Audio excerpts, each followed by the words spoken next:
Greetings.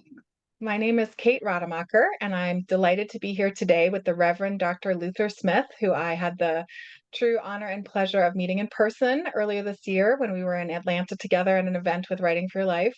So now I'm just really excited because Luther has written a new book. He's a very accomplished writer and thought leader, and in many domains. And I'm going to ask him to start by introducing us more to his work and his history. But he has a new book, and it's called Hope is Here: Spiritual Practices for Pursuing Justice and Beloved Community. And I think it just came out last week. I've been starting to read it. It's wonderful. Highly recommend it. And just want to really thank you, Dr. Smith, for being here with us and for all your support of the Writing for Life community. And can you just start by telling us more about your very accomplished and diverse background, how you've gotten to where you are today, in a little summary format, and tell us how that sort of led to your current writing and your new book. Or maybe you can start with your background first, and then we can ask about the new book. So thanks again. Thank you so much, Kate, and thank you for this invitation to be part of this program and the larger work that you do beyond the podcast. I think it's so important, not only for those who are exploring the gift of writing, but also those who are wanting to give expression to this urging of spirituality that really calls them into writing, as well as to other forms of being in the community in creative ways. So this is quite an honor to be invited. Thank you so much. I'm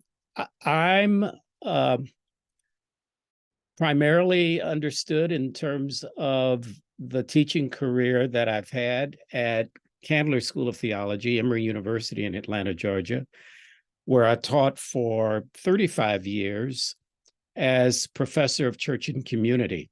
And that title, I think, represents a great deal of what brought me into the ministry, what brought me into scholarship, what brought me into teaching, this understanding that whatever is this calling upon my life, it relates to also calling to the transformation of community as God dreams community to be for us.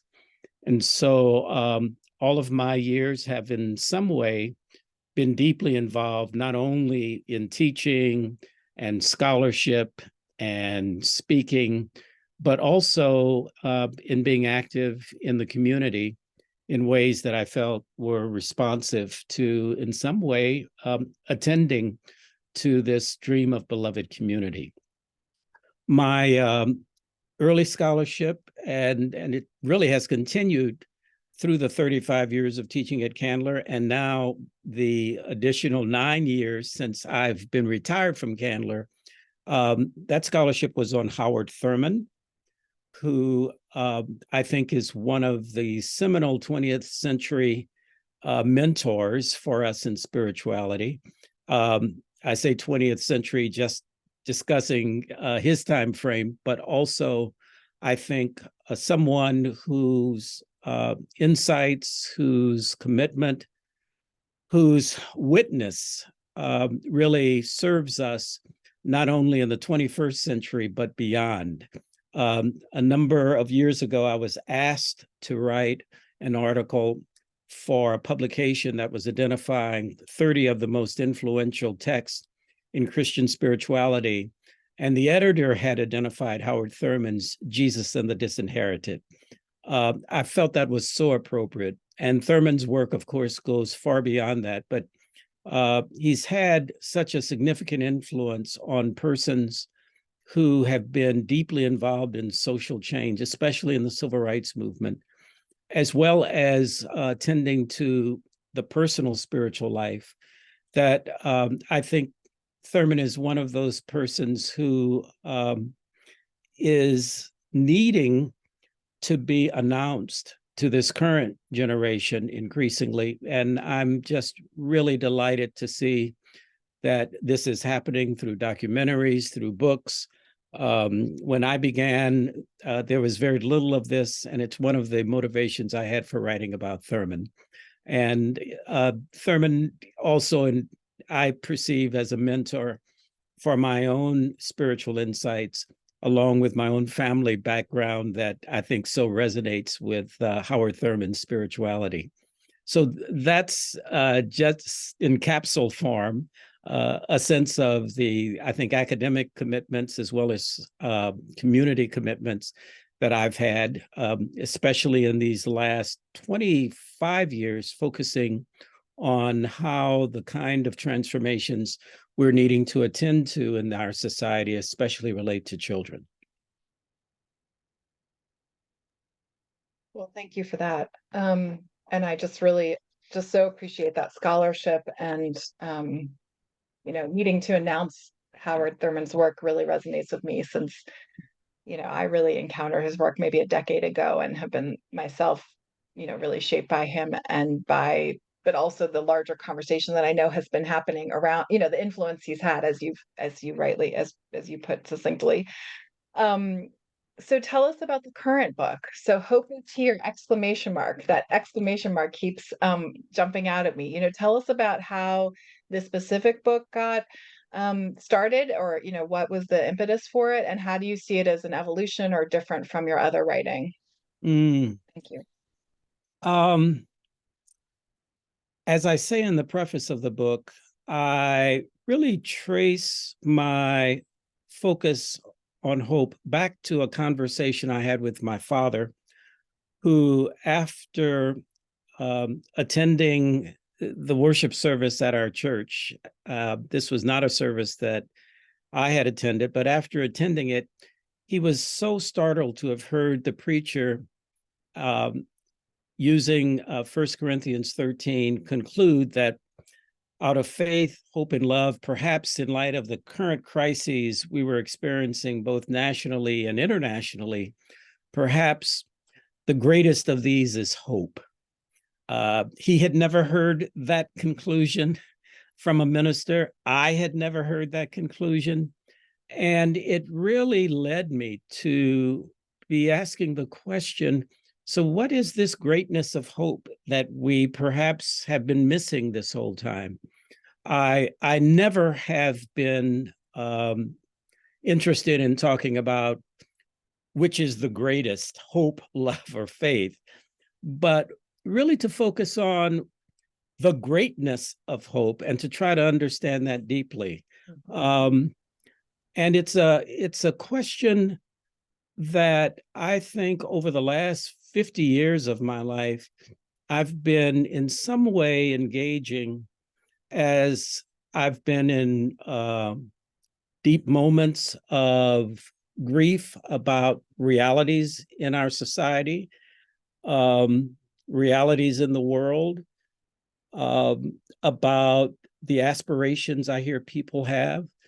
And especially when I see people deeply hoping for outcomes that are very, very different than their enemy. And what does it mean for individuals and for groups of people to really believe that God is going to intervene on what weighs so heavily upon their hearts, and especially enable them to overcome their adversaries when they base that on their hopefulness. And I began to ask the question, so what is this hope? And is it simply a matter of what I want? Is it simply a matter of something I just need to hold on to in order to really feel better? Or is it more than that? And it's been years of study. It's been years of involvement in the community. It's been years of reflecting upon what goes on in my own spirit that have helped me to understand that hope, like love, is so much more than just an emotional feeling that uplifts us. And that's what I detail in this book. Well, thank you for that. I'm not sure if you know this, Luther. I think you met my husband in Atlanta when we were at the Writing It for Your Life event. So he um, argues, he's a Buddhist, and he argues that Christians don't do a good enough job of defining love, Mm. and that we sort of treat it as too vague. And they have a very specific definition in Buddhism of what love is, which I find a little bit clinical and but so my question to you is, since you said hope like love, is not just an emotion, can you sort of talk about how you define hope in the book and how you define hope in your own life, perhaps, or in your work and sort of, and in the context of community? I mean, I think this idea of you have beloved community in your subtitle. So what does hope mean to you, and what do you think is the Christian hope? Yes. Thank you. Over. I define hope as a force of God that enlivens us to life. A force of God that enlivens us to life. And as a force of God that does this, hope doesn't just provide reassurance. It doesn't just in some way make us optimistic. It doesn't sweep away the blues. Hope can be disruptive because there are ways in which we really come to life, perhaps as we did not want to come to life. We become aware of realities in our community, aware of realities within ourselves that we would rather avoid. Or we would want to have that awareness to come to us in a more gentle way than the stark sense in which we find ourselves in the midst of these kinds of challenging situations. But hope itself as a force of God really is so focused on attending to what we need in terms of being alive into life and to what God desires for us, that we will find ourselves perhaps, as I suggest in the book, resisting hope. And we would rather hold on to an understanding of hope in terms of this is what I want to happen. I don't think the hope should be reduced that way. The greatness of hope should not be reduced simply as a kind of servant to my desires, as well as a servant that addresses my fears. I also speak about hope and love as always being together. If you have any situation where you are speaking about hope, but you are at the same time unable to identify the way in which love is operative in this intention to act upon a situation or what's going on, it's like deciding, oh, I'm going to really provide a good future for this child by indicating that those behaviors will not really serve the child in the future. So I'm going to beat the child.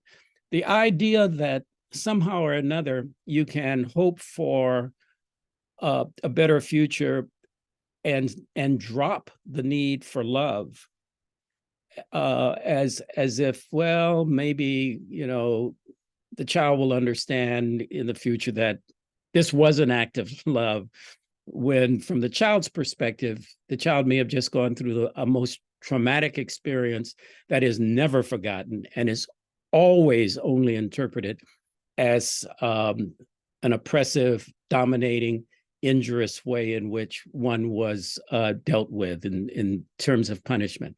Hope and love are always together, so that any situation where one is pursuing the meaning of hope and the experience of hope is a situation that must also have love as that which is working at work in that context. And any situation where love is in some way seeking to work its way with individuals as well as in communities, hope is always present within that setting. I think that we have to be very careful about choosing words that we assume have such a precise definition that somehow we are able to use them and clarify precisely this is hope versus this is not hope. This is love versus this is not love. Life has always had a kind of imprecision with words, with languages.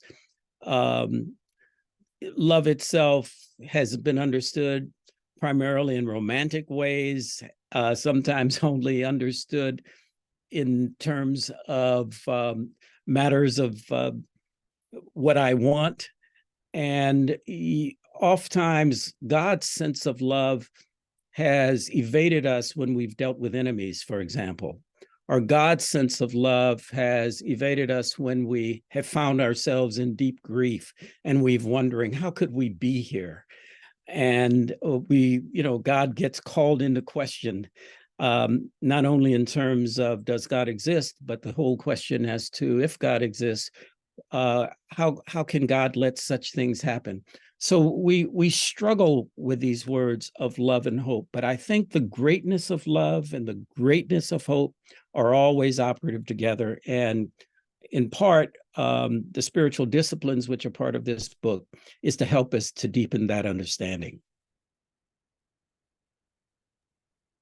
Well, thank you so much for that. And yeah, thank you for that. So that's really helpful. I mean, I have two questions and maybe they're interrelated and you can pick which one you want, which is sort of you mentioned children and the example of, a child who's beaten, perhaps, by a parent who thinks they're being loving or at least, guiding. So I think that's a really compelling example. Can you also talk about, groups of people, communities, and perhaps, nation states or, um, I know you and I also have a interest in intentional communities, and so, how do you see these themes playing out, or how does one who is a member of multiple communities, um, work with imprecise language and perhaps imprecise concepts like hope and love to make decisions about how to respond to uplift justice while also loving one's enemy, which is a really difficult path, right? So maybe hope, maybe that's where hope comes in, right? Like hopefulness. So and I full disclosure, I got a sneak peek of the book and I'm a couple chapters in, but I'm still working on it. So apologies if you address that. If so, maybe you can just talk about sort of bringing it from the individual or family level or the more intimate level to sort of the um I mentioned the global level, the country level. And again, we're in such messes as our lives, our community life is in such a mess on so many levels right now in 2023. Maybe you can just talk about the role of hope in those in all those settings that are challenging right now for us globally. Thank you. Yes.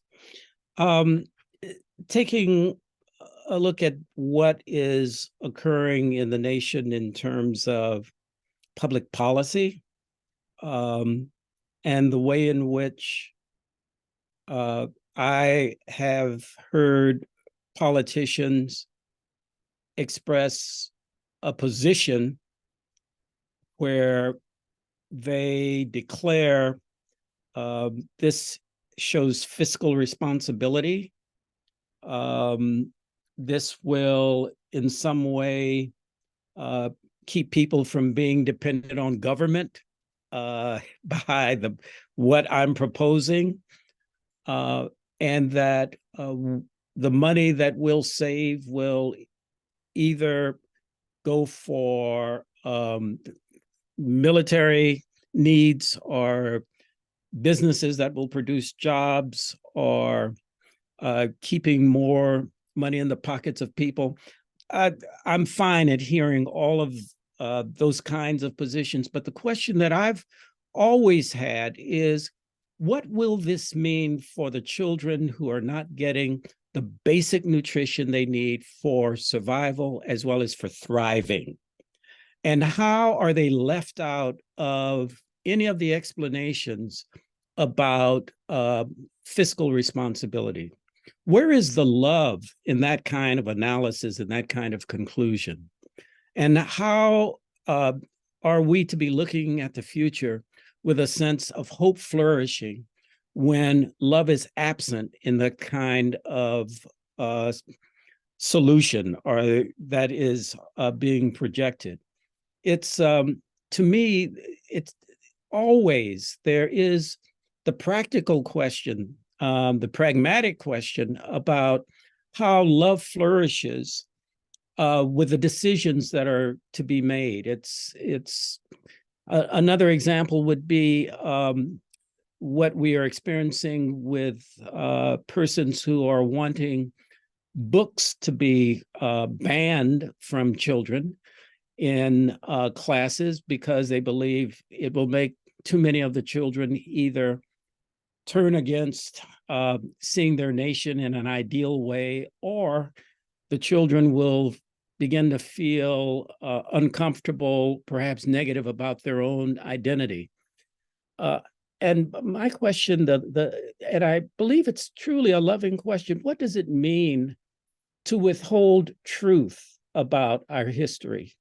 How is that a loving response for children? What is that saying about their capacities when they have perhaps discovered years later or decades later that the history that they've been presented in school is a deception?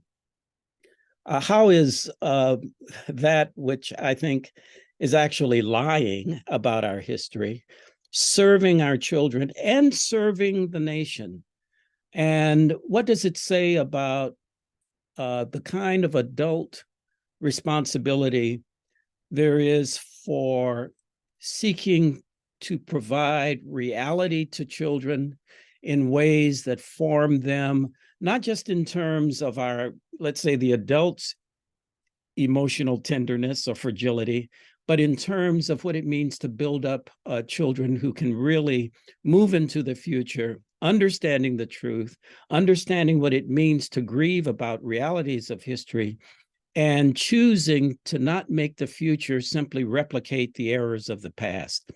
So it's this kind of taking seriously love for individuals, love for nation, and love for world that I think encourages us to recognize that any kind of hope we have for the future may be disturbing. And it's not so much a question of how do our children, as tenderhearted as they might be, how are they protected from the truth, as much as it is, how do we help our children to move through the disturbing realities, some of which they have no responsibility for. Their ancestors are responsible for that. How do we help our children to mediate that difficult place of anguish about what has happened in the past that in some ways now falls on them to address in a creative way? It's this sense in which I have hope for the future when my love motivation is not lost to my anxieties about the future and about the effort to protect children, to protect the nation from what is true and what is being revealed for us and transformative for us, because I think God created us to lift that which is heavy and to bear that which weighs so deeply upon us. But when we understand that the forces of hope and love sustain us with that, we can encounter our current and interpersonal as well as our national and international realities, I think, with a very different perspective about the possibilities, rather than always perhaps engaging these matters out of our sense of fragility. Thank you for that. Well, I want to take you in a slightly different direction, but still on, I hope, on topic, which is, you've been talking a lot about children, and I'm so glad, and I love the way you're framing this conversation. And I wrote down earlier, you said hope can be disruptive, and then this idea of truth and love and hope, and the interconnectedness. So, writing for your life, we're starting to plan our next children's book conference in 2024, hopefully online. And we're looking at dates in February. So we have a great community within Writing for Life of children's book authors. And, as I look at the cover of your book and this hope is here, exclamation mark, and you're talking a lot about how we as adults, interact with children or give resources to children, etc. What would you say directly to the kids? And are you ready to turn your book into a children's book? Maybe or if you did turn your book into a children's book, what would you say? What would the key messages for the kids be? Thanks. That's a left field question, so you can pass if you want. Well, I think of it in terms of two ways. A colleague at Candler School of Theology, Ellen Marshall, has written a book for parents about bringing forth children in their lives who are able to embrace the struggles and the opportunities for justice, for peace, for environmental sensitivities, and how this doesn't have to be considered another sort of thing that gets added to a parental agenda on top of 1,000 other responsibilities that parent has that somehow can be perceived as a distraction. It can be so integral to what it means to be parenting children that you don't have to place this on hold until we get soccer season over, or the 1,000 things we have children involved in church. If you're just thinking of it as an add-on rather than as an integral part of nurturing children, you're missing 1,000 opportunities. And so Hope is Here is also attending to what is immediate, what are the opportunities that we have. And I think Ellen Marshall really provides some examples of ways in which parents can be preparing children for their futures by helping children to understand some of the deep issues and challenges that are before us with the environment, with social relationships, with matters of gender identity, and matters of sexuality that are part of the nurturing and formation of our children. So that's one way in which I think about it. The other is we really have opportunities to help our children to understand what it means to have caring presence with them with matters that cause them to grieve. And unless we do that, which I think is fundamental to any kind of formation, spiritual formation, I think it's especially fundamental to, out of my own experience, Christian formation.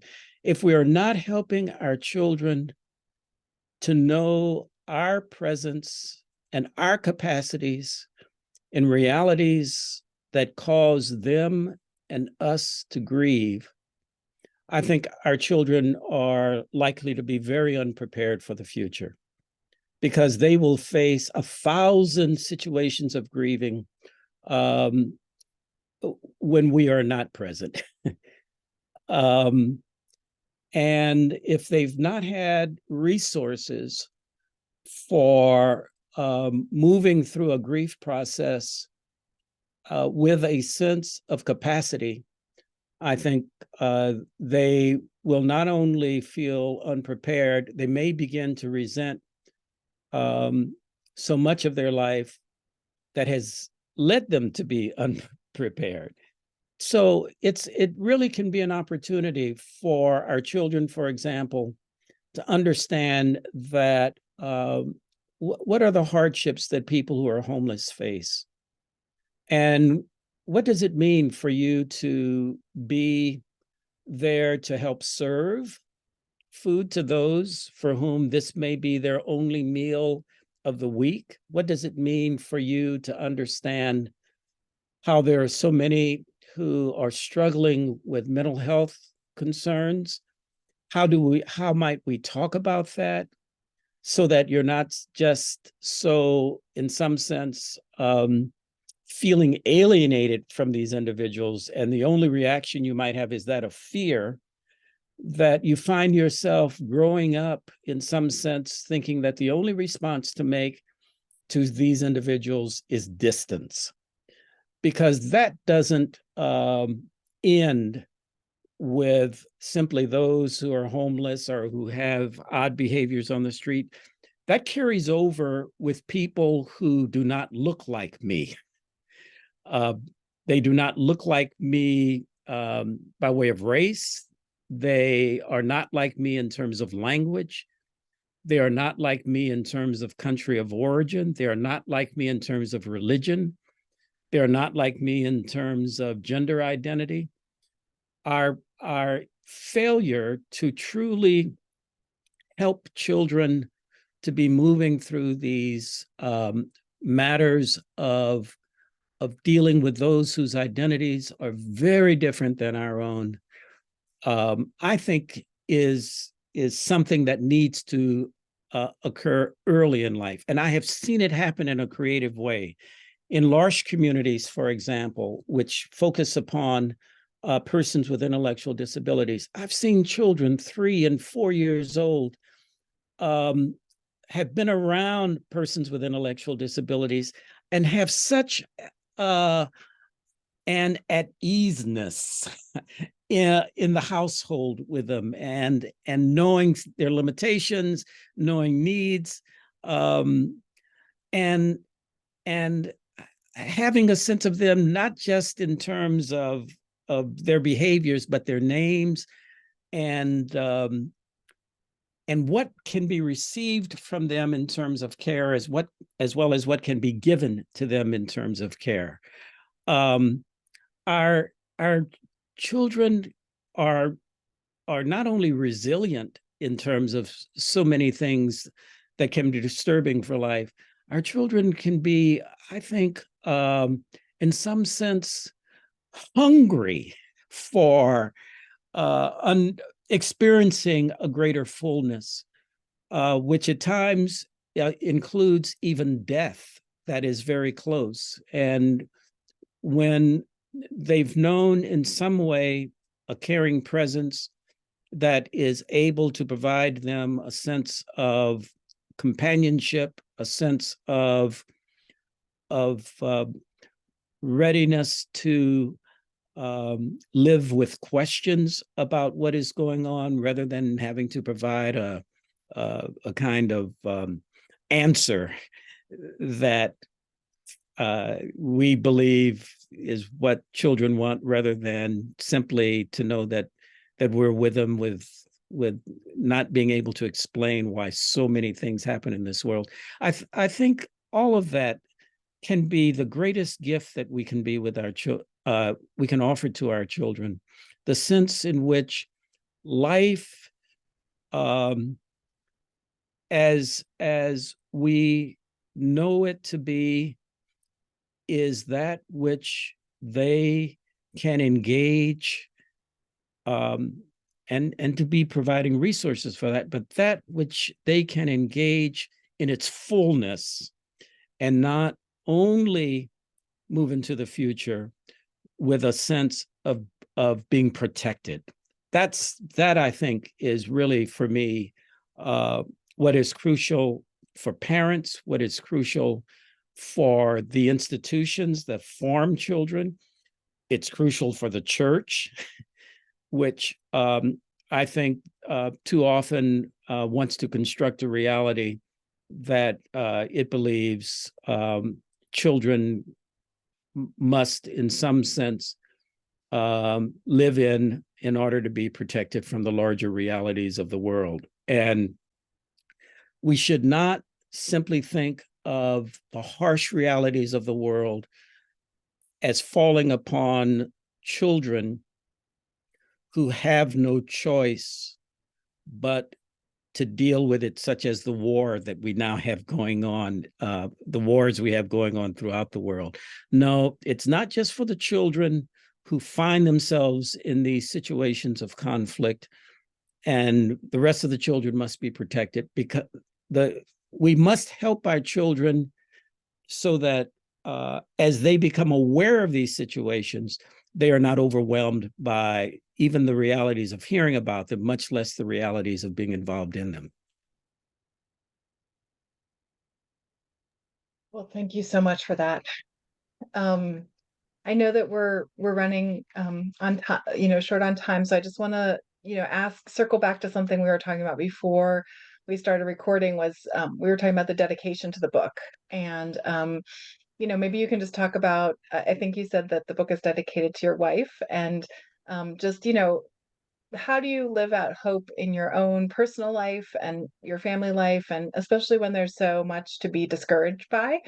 As you mentioned, there's so much violent conflict around the world. There's so many crises, past, present, and future. So sort of how do you stay grounded? And maybe you can just talk a little bit about the dedication, because I thought it was sweet. So thanks. Mm. Over. Yes, the book is dedicated to my wife, Helen, who in the last few years has been going through a lot of medical challenges that have truly changed the way in which she envisioned these elder years. And as someone who has been so not just outgoing, but also active, physically active, her current state has so curtailed just matters of mobility for her that to see how she has dealt with that has been, as I say to her, instructive for me. And Helen embodies that definition of hope that I have of being enlivened to life.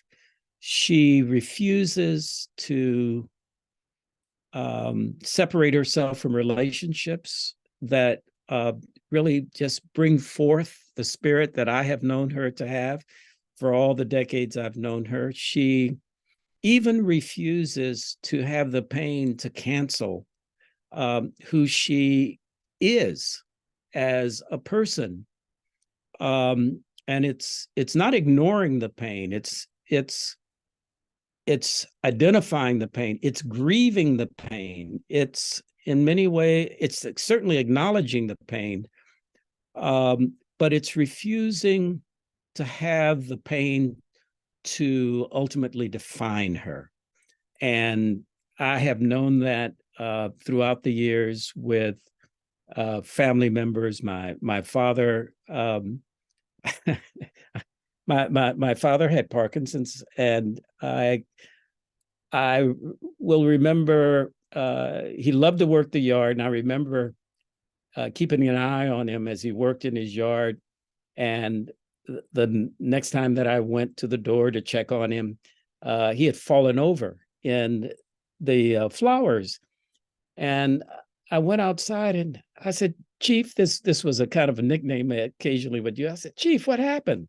He said, "Well, I was pulling the weeds, and the weeds pulled back."